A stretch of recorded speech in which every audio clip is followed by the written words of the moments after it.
Welcome to the Good Karma Sport Fishing Podcast. I'm your host, Captain Ryan Van Fleet. Hey guys, thanks for tuning in. So I was asked by one of my clients about Wahoo and like their feeding patterns and all that stuff. And one of the questions that he brought up was, is it true that Wahoo only eat when their stomachs are empty? You know, he was watching a YouTube video and a tutorial or something, and he was asking me, and he heard that, and you know, he wanted to ask my opinion and wanted to get my, you know, input on it. Now, here's my input. Is exactly what I told him is that what I see in the morning, super early, is that most wahoos that you do catch in the morning have empty stomachs.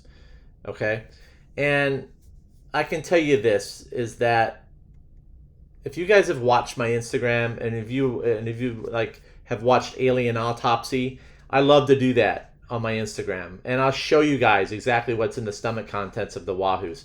And usually in the afternoons, the wahoos that I catch they're full.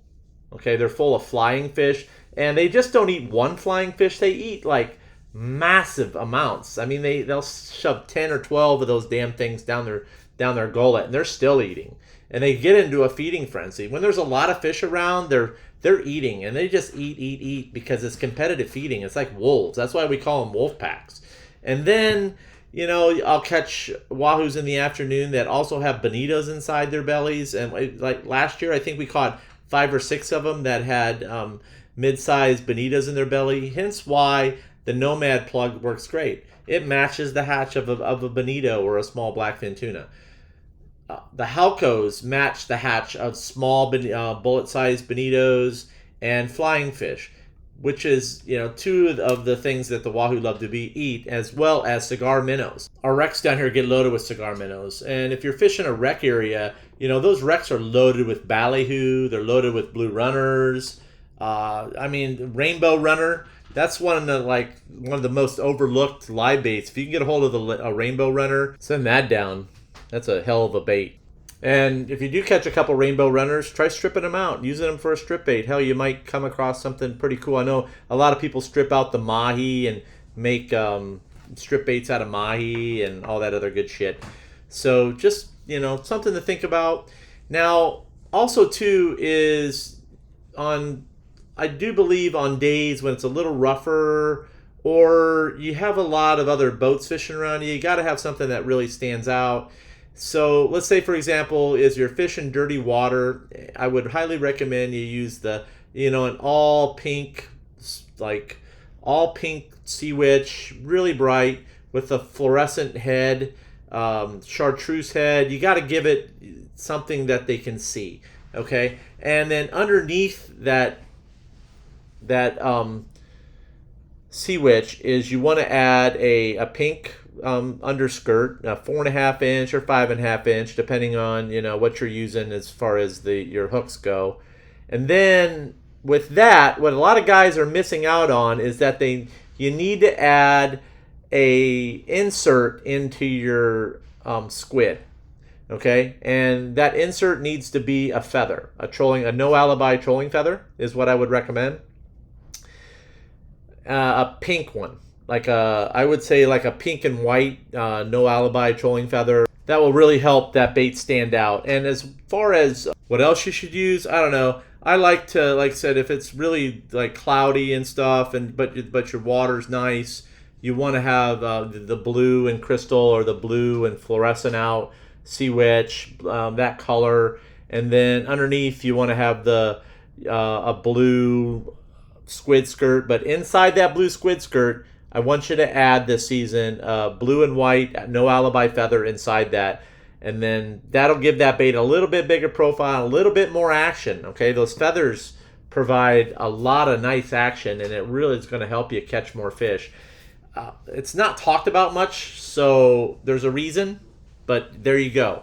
So insert a feather underneath there, underneath your squid skirt. It's going to give you a little bit bigger profile, and you're going to listen, it's not always easy, and there's a reason why some guys catch more consistently versus others. It's that they're doing something a little bit extra, and they're doing something a little bit different, okay? And that kind of stuff they learn from somebody else. So I'm just telling you, and they hold it, it is what it is. So those are the things that you want to learn. And when it comes to learning, it's getting tougher and tougher all the time.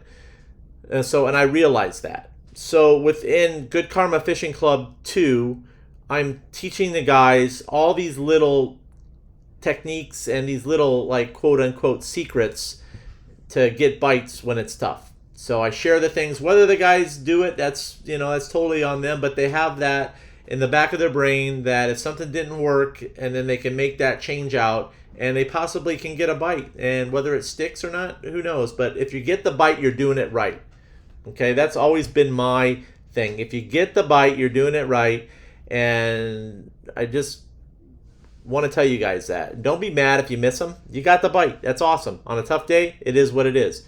So I'm super excited about what I have going on here with Good Karma Fishing Club 2. We're going to offer something really special next season starting in January that is going to be badass for you guys that really want to get some on the water time. And I will be, it's going to be very cool, and you guys are going to be like, oh my God, badass.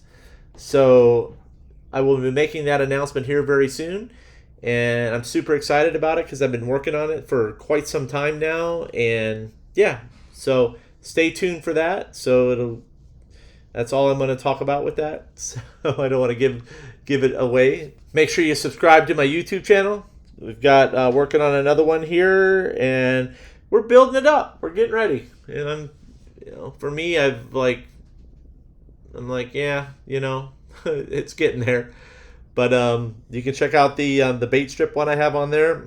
Guys are catching some fish on it already, and it doesn't have to be so hard to like. I just did not like the way that people were rigging bonito strips, and I came up with another way, and that way works really well. So you can use it on your regular strips, get more action out of it. Yeah, try it. And the only way you're going to get better is to try new things. And the fish see the same shit all the time. And what happens is they keep seeing it, and then you could be passing over them, and then your buddy's going to come along and catch one when you're not. Is that because he's doing something a little different? This is how it goes. Or he made that turn a little bit. How did he know how to make that turn? He just knew. So that's how it works. Guys, that's all I got. Follow me on Instagram for what I'm catching. Good Karma Sport Fishing _FL _keys. You can subscribe to my YouTube channel. Probably new video is going to come out this week for sure. Working on it right now, actually. And also, too, I've been using SATFISH to get dialed in on the Wahoo. Tells me where the clean water's at. Just saying. So what you can do is you can go to SATFISH Offshore, and then you can sign up for a free trial and get $20 off your first year by entering the code Good Karma. Thank you guys for tuning in, and remember, anytime you're fishing, it's all good.